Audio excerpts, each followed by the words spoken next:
Hello guys, and welcome back to another video. This is like the 10th time I've done this, but today I'm going to give you a little update on how to use CryptoMail.neocities.org. The link to my website will be in the description, and so this is just a quick update on how it's going to work. So what you're going to want to do is, it says what it does right here.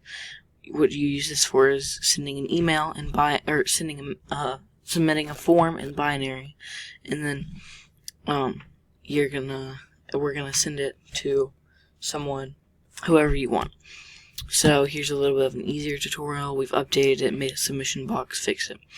So what you're gonna want to do is, first of all, I need to duplicate that because it sends you to a different place every time you click one of these.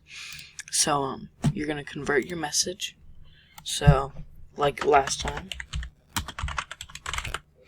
and all you're gonna want to do is you're gonna copy this, and then close out of that. That's all you need. And here's how you send your message.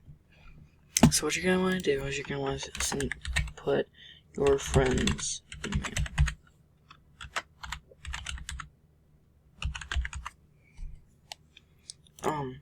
And then you're gonna want to paste your message. Want to delete that.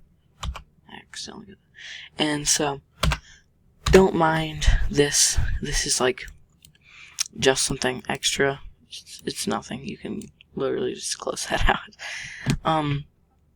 And so what you're gonna want to do is you're just gonna hit submit, and you're done.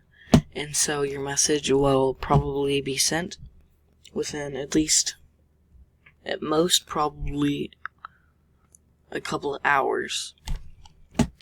So thank you for watching, and as you know, we are new, as you probably know. We're new to making websites, so what you're gonna want to do is whenever you watch one of these tutorials, you're gonna see if there's an updated one.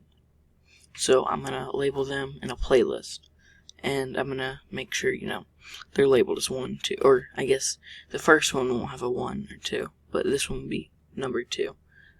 So thank you for watching, and goodbye.